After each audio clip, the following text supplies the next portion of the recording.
Penelope gets very mixed signals. I don't know, I think by the end they're pretty clear. It's already gone off the rails. No, it's fine, it's fine. Simon. Ithaca's king is coming back. No, he's not. Tom and Rob, this film is astonishing. You're all impeccable in it. I absolutely loved it. I was Odd person out. Aw, Rob, I was just getting excited. Sorry. Why did you gotta be like that? For each of you, when you first read the script, what was the favourite aspect of your character that you enjoyed? And once you'd wrapped filming and experienced that character, had that changed at all? I don't know if, Tom, we could start with you. I think for me, it's one of the great coming-of-age stories in Western literature. And I think it felt really like the last time in my career I get the chance to sort of play a boy. Okay. You know, it felt like a perfect kind of bookend to the first chapter of my career. And something I realised last night is the premiere to my first ever film was at the BFI in London. Yeah. And I haven't had one there since. And tomorrow night, we're going back there. Mm-hmm. So it feels kind of poetic. But for me, what I love about Telemachus is his journey is one of self-discovery. You know, he's kind of pining after his dad, and doesn't really know where he belongs or who he is. And throughout the course of the movie, you know, he learns to become a man, to step up to the plate, to take the throne, but only when he's ready. And really, he learns everything his mum has been telling him the entire first half of the movie, just right at the end. You had to learn it for yourself. Yeah, that's what it was. Once your dad said it. Yeah. And then all of a sudden it's really wise. Yeah, you're like, whoa, I get so it smart. now. And Anne, Yes. what did you love about Penelope from the start? And yeah, did that evolve as filming wrapped? Well, I love Greek mythology, so I was familiar with the story beforehand and thought I had kind of a grasp on who Penelope was. And then I read Chris's adaptation of the story, and I realized that I was at square one with her. And I just loved that Chris created a version of Penelope that doesn't deny what we know about her. She is patient, and she is modest, and she is extremely wise, but that also doesn't mean that she's not angry. Angry at the suitors that are invading her home. And being wise might mean not showing all of your cards at once. You know, she's very cunning. The classic story about her making the conditions of the agreement with the suitors based on her finishing the shroud and then secretly undoing it. She's kind of doing the best she can with what she has to work with.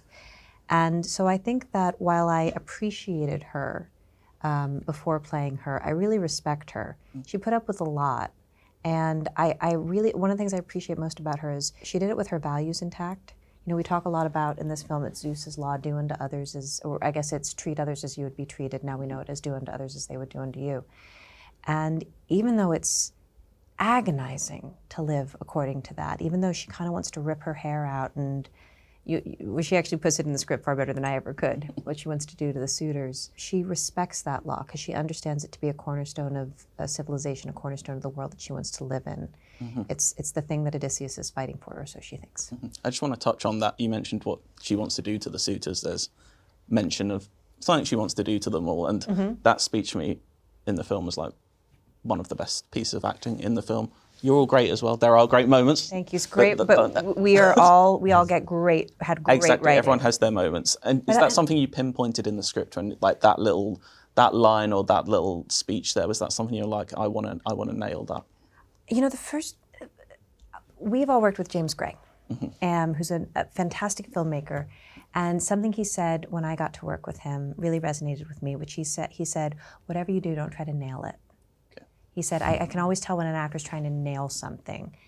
That's the last thing in the world I want. You know, do everything but nail it.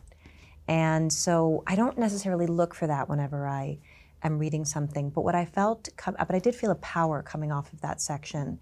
And, you know, whenever I think of Greece and whenever I think of powerful women, I can't help but think of Maria Callas.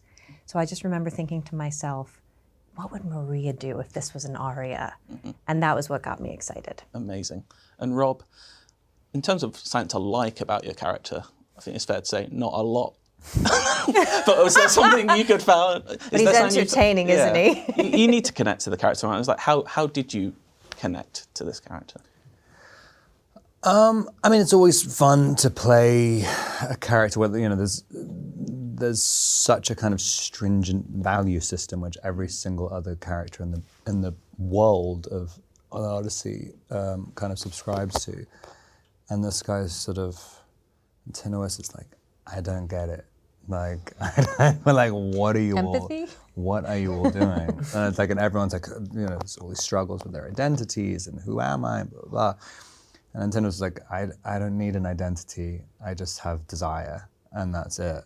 And it's kind of, there's always a fun in playing someone who has very shallow characteristics, because you can move a lot quicker. Like you have no past, and you don't really have a future as such. Like Did you develop any sort of like sympathy for him as you played the character, like as you got further into the film? I mean, there's a lot of ways. I mean, I was kind of joking about it with you earlier, but it's like, you inevitably, the more I'm playing the scenes, you're thinking like, Ithaca is falling apart, and Odysseus is dead, like 100%. Like it's like, and also they are following Zeus's law, like really, like they're all doing what they're supposed to be doing, and also you never say leave. Like, and also, I think I'm a pretty good option for Penelope too. I'm like legitimately saying, like, I want to help out. I have a calling. I have a calling to rule Ithaca. And you look at the other guys in the palace, and it's do worse. You could do worse. I have to say, And I think you like me a little bit. my new favorite thing is listening to you like talk about Antinous, because when you talk, I'm like, well, you do kind of make a good point, but no, I've seen him. I don't like him. Penelope gets very mixed signals. I don't know. I think by the end they're pretty clear. By the end, but like it's been years. You're literally like Zeus's hiding, law you're is hiding behind the little precarious. barrier, being like, woo. Showing. You spend one night at my loom and you see what you. So what are you looming over there? Let me illuminate you. You're taking ages. If Tom said, I'm looming, I can't show you what it is, for 3 years, eventually I'm going to be like, I have to see it. There's no more of this. No matter who's doing the looming. When you come in and you're like, that's it. 3 years for that. This is not a complicated design. It's already gone off the rails. No, it's fine. It's fine. Simon. It's terrible. It's fine. I would actually like to talk about a scene none of you are in, if that's okay. Great. The Cersei scene. We don't have to go into spoilers what happens. Do you remember the first time you saw that? Chris has kind of delved into horror bits before, but this is kind of like a real horror scene. It's like, Amazing. do you think he should make a horror film? Like, what would that look like to you? Yeah, it would be Make every amazing. type of film. Chris should make a musical. Absolutely. But that scene in particular, I remember when I was watching it, I thought, oh, so Chris has finally broken the rule. This has to have been done with computers, because how on earth Yeah, it does doesn't that? make sense. So I'm just like, so in my head, I'm just like, oh, I can't wait to find out what's behind that. And then I asked him, and he said, nope, it's all practical. All practical, done on the day, and I won't give away how that happened because people should discover it for themselves. And it was just a combination of like ingenious filmmakers using practical effects with a brilliant actress giving an astonishing performance. I don't know, it's just, I'll never forget it. It's a highlight of the film for me by far.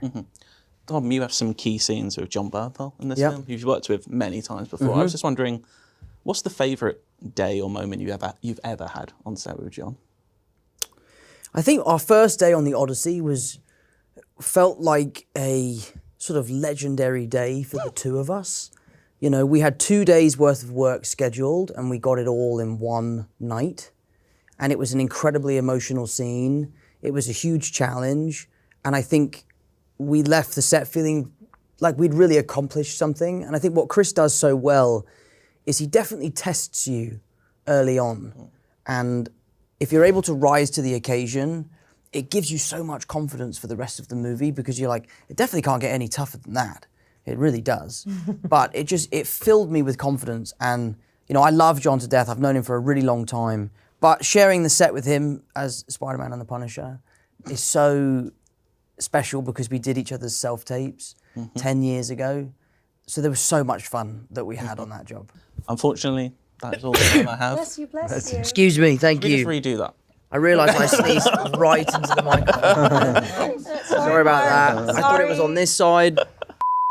That's all the time I have, unfortunately, but thank you so much for talking to me. This film, like I said, is amazing, and yeah, thank you again so much. Thank you, Simon. Thanks a lot. Sorry we hijacked the interview. No, I love it. Nonsense. No, it's absolutely fine. What would he do if he came back here and find all these suitors in his house? They're pining for a daddy you didn't even know, like some sniveling bastard.